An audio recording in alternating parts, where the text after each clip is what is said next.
Nagiinis ang sasakyan dun eh. Kita nyo, nakita ko pa kanina yun eh. Nung ano, si Yaya nga ano. Nakita mo? Anong oras ba yun nawala? Ngayon lang? Napainom ng gamot. Yun na. Kasi kahapon, gusto niyang umuwi na. Ano ba lagi sinasabi? Ako gusto na umuwi. Kaya lang ba talaga sinasabi? Tayo dyan. Tara, bandam. Tara. Wala doon sa itirated by tubo eh. Bakit? Tapos, itirit wala doon. Wala rin? Saan nagpunta? Pagka umayas, tatampo. Ba't ano bang ginawa mo? Sino? Ikaw? Hindi eh. Natapon ng basura eh. Ba't nagtampo ka mo? Natapon ng basura. Bakit ano? Anong nangyari? Ba't sabi mo lumayas? Ha? Hindi. Tatambay. Saan ba siya nagpunta? Sa terrace yata eh. Hanapin mo nga doon? Tara, punta natin. Hindi, inom na ako tubig. Ha? Mamaya na. Hindi, huwag eh. Hindi ka naman. Ano bang kinain mo? Ha? Wala ka. Nanapin na natin si Ate Lisa. Nawawala doon mga kababayan si Ate Lisa. Nag-alala kami kay Ate Lisa. Ano kaya nangyari? Isa lang. Tama na. Isa. Bilisan mo na. Naku. Oh. Bilis. Hanapin natin. Hanapin natin. Sombrero nga para ano. Nawala eh. Yung mga kababayan. Taranta kami lahat dito. Kasi nakaraan, sabi niya, uwing-uwi na siya sa ilang lugar. Hanapin natin, ha? Pag malaman ni Bini, malaman niya. Hanapin niya. Maano ni yung asawa niya. Daddy Frankie, dito muna tayo sa likod. Una natin pa tubo. Opo. Wala doon. Kasi nakita mo na. Ano bang kulay chinilas niya? Kulay blue. Wala pa rin? Hindi nagpunta. Nanap niyo po dito sa kubo? Wala, lahat yan wala.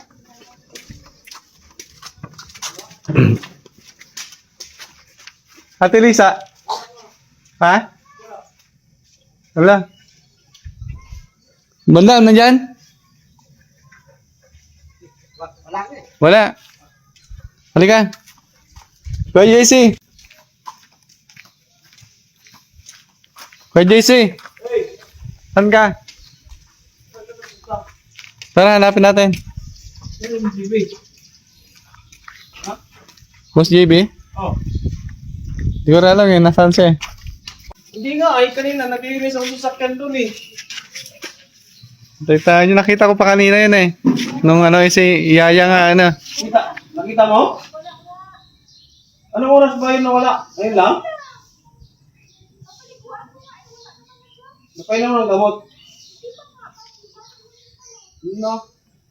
Kasi kahapon, gusto niyang umuwi na. Ano ba lagi sinasabi? Ako gusto na umuwi.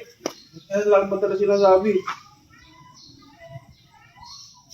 Tayo dyan. Tara, bandam. Tara. Hanapin natin sa bukid. Hanapin ni Jadak yun. Hanapin niya. Hindi mo binabantayan eh. Ka talaga bandam eh. Ah, Ha? hindi mo binabantayan eh. Baka nagtampo sa'yo, bandam. Hindi. Hindi mo binigyan ng tinapay. Kurita. Huwag ka kumain kasi, bigyan mo rin. Ikaw lang kasi kumakain eh. Kaya lalo kang tumataba eh. Ha? Oo. Dito muna tayo, sa kabila. Baka nandiyan sa putikan yan. Oo. Yan nata. Ay, iba. Ito yan, malaki yan. Mataba eh, no? Malaki. Nakakwenta ba Kuya JC? Ate Lisa? Hindi nga eh. Ay, hindi. Si Bandam kasi, pag kumain sa umaga, siya lang. Hindi, ikaw lang kumakain sa umaga. Ikaw. Ano, bandam? Pumunta dyan kaya? Alam niyo ba noon papalabas? Alam ba niya papalabas? Pagka tada nun. Paano ka ba tumakas?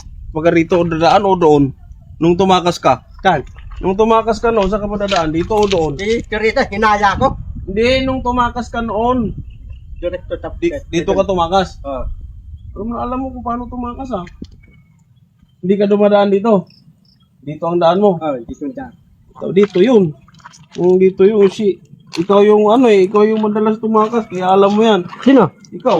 Ako? Oo. Ang taas ng baha ah.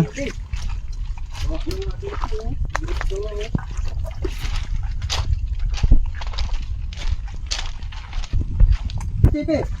Hindi ka magsetereta. Wala si Ate Lisa. Ito, di binigyan ng pagkain, nagtampo. Siya lang kumakain sa umaga. Ha? Natabihan mo ako eh. Sabi mo, si Rita, huwag mo bibigan. Hindi. Pag kumakain ka sa umaga ng tinapay, bigyan mo rin siya. Bigyan mo kasi bandam. Ha? Natabihan ako si Tam eh. Si Rita, hindi ko bibigan eh. Yun na. Oh. Tapi daw, busog na. At tapi. Wala saan siya. Yan si Ate Lisa. Ha? Baka sampai teras eh. Dito sa tire. Saan ka? Diyan madalas yan, di ba? Ha? Tuwing umaga. Oh. Bakit wala? Pudan. Bakit wala? Natapon ng basura. Kumain ako. Hindi mo binigyan Puro ka siguro. cellphone ng cellphone, hindi mo tinitignan. Si Rita. Oh. Bakit hanapin na yung gagaran ko yun? Wala ka, bakit? Pinabayaan mo? Hindi ko bayani. Wala saan siya? Pagka doon sa daan. Ay, tingnan mo. Pagkakalitan ka ni Daddy Frankie. Dalaw tayo. Problema na naman yung bandam. Sa TV. Bakit? Ha? Eh, ikaw bahala maghanap dyan kasi hindi mo pinapabayaan mo, puro ka cellphone. Sino? Ikaw. Kumain ako eh. Tapos basura eh. O, tapos, Nauupo lang eh. uwi na po di yun nandyan. Inaanap ni Yaya. Sana. Oh. Hanapin mo. Ala ka, pagdating ni Daddy Frankie, wala ka. Anong plano mo, bandam? Ha? Anong plano mo? Ha? Anong plano mo? Hanapin natin ngayon. Dalaw tayo. Mapunta ng ano? Tatlo tayo. Problema na naman natin yung bandam. Ha? Eh no. Ano si Teresa? Saan? Ayun. Ayun Saan pala eh. pumunta? Ayun pala eh.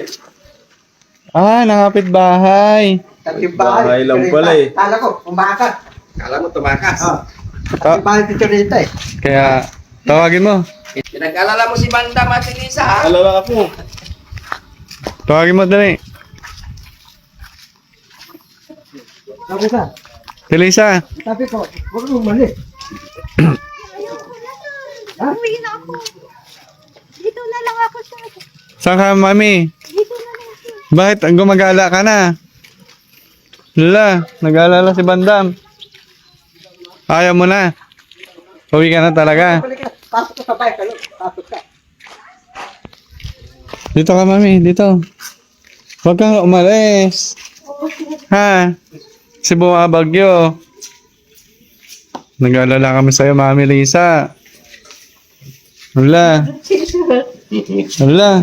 Gumala ka pala, aga-aga. Nag-alala kami lahat sa'yo, ah. Bandam, Ha? ano sabihin mo kay Ate Lisa? Sabi ko, wag ka malis, dito ka lang. Marami pagkain, busog ka. Ha? Oo, sir. Sabi ko, wag kang malis ha. Ha? Oo, Dito sir. ka lang ha. Para mabusog ka. Hapon, umarinda natin, tikoy, pati bukupay, pati bibingka, putong bumbong. Putong bumbo, bibingka, pati putong bumbong. Oo, sir. Wala pang puto bumbong bandang kasi Pasko at sa Christmas yung puto bumbong. Yes, pastor na yun eh. Pastor na eh. Hindi pa. Ano pa lang ngayon? July, Matapos yung July. August. Matapos yung August. September, September. Tapos, October, October. November, December. September. 6 na buwan pa bago 6 ka na buwan. magkaroon ng puto bumbong. Tapos yung mga bago taong kainan, tatay kakain. Dito, magbibili ng Wala maraming... tayong handa. Kukuha si Daddy Frankie ng maraming handa. Titirang ka lang ang andan na. Matang Makati, dadalhin niya. Oo, dito gagawa. Ha? Tapos dito, maghahanda ng marami. Tapos magkahagis ng pera. Dapat pupunta si Ma'am Martin dito. Oo. Pupunta din. Oo ah. Pati mga anak ni Jarangke pupunta. Lahat pupunta tayo dito. Pupunta yung mga anak na. Lahat. Hindi, bago tayo Pasko, dito na dadanapin. Oo, Pasko, New Year. Diba dadanapin? Makati, Pasko bago tayo Makati. Hindi, dito na ngayon. Kasi nakarang taon doon. Nakaraan taon doon Makati. Oo. Pati Pasko. Oo. Makati na yun. Iba na. Dito na. Iba na din. Iba na, siyempre, dito naman. Daldal talaga si Bandam eh. Mami Lisa, dito ka lang ha. Huwag kang umalis ha. Dito ka lang nga, huwag kang malis ha. Oo, sir. Oh. Kasi gusto niya na talagang umuwi. Opo, gusto niya lang umuwi. Dahil sa anak niya. Palagay ko sama, ano? Gusto niya na makasama talaga yung mga anak niya. Opo. Kaya, liliwanil. Ano kaya magandang ano para sa kanya ano po? I-comment ng mga kababayan natin ano po? Yes. Usapin natin si Daddy Frankie. Ikaw, kausapin mo, sir. Kausapin ko si Daddy Frankie. Oo, sir. Salukan mo naman ako. Gusto ko na umuwi sa bahay namin, sir. Kaya bakit talagang magaling ka na talaga? Oo, sir. Kaya mo nang mag-alaga sa mga anak mo. Oo, sir. Kaya mo nang paliguan sila, ayusan yung mga damit nila pag pupapasok sa school. Oo, sir. Kaya mo na. Oo, sir. Ayaw niya akong palibutin si Daddy Frankie, sir. Hindi ka niya payagan? Oo, sir. Hindi kasi hindi ka papayagan ni Daddy Frankie kasi hindi pa natatapos yung ano mo, yung check-up mo. Oo, meron pa. Kasi hindi ubos yung gamot mo. Oo, sir. Kapag naubos na yun, papayagan ka na ni Daddy Frankie. Pag naubos yung gamit ko, papayagan na ako. Pag naubos yung gamot, tapos ano tuloy na talagang oo, alam na nararamdaman namin na talagang may ang laki na ng pagbabago mo, na concern ka na sa mga anak mo, kung paano mo sila alagaan, gusto mo nang bumalik doon sa bahay niyo. Oo, sir. Pero Gusto ko na umuwi. pero hindi pa kasi natapos yung nauubos yung mga gamot mo para tuluyan na talagang walang pag-aalinlangan si Daddy Frankie na kapag binalik ka na doon, hindi na siya mag-aalala na babalik ka pa sa dati mong sitwasyon. Oo, sir. Gusto ko na umuwi, sir. Alam kong payagan niya ako. Sige, sasabihin natin kay Daddy Frankie. Ito ang sasabi sa'yo. Oo. Sabihin natin sa kakaikwesa mo. Sinabi ko na kay Kuya Tom, gusto ko na umuwi, sir. Sabihin natin kay Daddy Frankie. Ito ang sabi sa Pagdating. Kasi si Daddy Frankie Tulungan mo ngayon. naman ako, sir. Sige. Ngayon mga kababayan, gusto na ni Ate Lisa na makapiling talaga yung mga anak. Oo, sir. Kaya mo na ba talagang alagaan yung mga anak mo? Oo, sir. Kaya mo nang paliguan araw-araw? Oo, sir. Ayusan ng mga uniform nila? Oo, sir. Pero gusto ko na umuwi. Dito, tulong-tulong ka dyan sa kusina muna. Oo, sir. Parang practice mo na. Oo, Tanong mo sir. kay Yaya, kung anong gagawin para pag nakita ng Daddy Frankie na tumutulong ka na dyan sa kusina, sigurado na siya. No? So, alam mo na magluto, alam mo na magluto. Pag magaling ka, uuwi ka na, sir. Oo. Kailangan tulungan mo si Yaya dyan, kung ano yung gagawin. Maglaba ng damit. Maglaba ka na ng sarili ng damit. Ayusin yung mga damit mo. No? Para papayagan ka na ni Daddy Frankie bumalik ka sa mga anak mo. Kailangan ikaw na naglalaba ng damit mo. Magluluto kayo ni Yaya. Sasalo si Yaya. Ha? Sige, tapos sabihin natin kay Daddy Frankie. Ayan, yung Ako sasama ko. mga kababayan, gusto na talaga ni Ate Lisa. Ni Ate Lisa talaga na makapiling ng kanyang mga anak at asawa at Tatay Benny. Ano na yung pangalan ng mga anak mo? Sino ka? Kilala na po. Ay, ang pangalan ng bunsong anak mo? Junjun. Yun daw mga kababayan. Kilala na po niya yung mga anak niya. Ano mga pangalan niya. Kaya gusto ko nang bumalik. Umagang ito is talaga nag-alala po kami. Yun pala nagpunta dun sa kuya ko. Sige yan mga kababayan, talagang gusto na ni Ate Lisa na makasama yung mga anak niya. Hayaan mo, malapit na natin, malapit na, no? Hintayin mo na lang. Oo, sir. Mga kababayan, si Ate Lisa. Balik ka, pag pupunta ka doon, balik agad dito ha. Oo, sir. Para hindi kami mag-alala ha. Oo, sir. Magpaalam ka, para hindi mag-alala si Kuya Sam, na JC. Hindi mag-alala si Bandam. Nag-alala si Bandam kasi hindi kanya makita dito.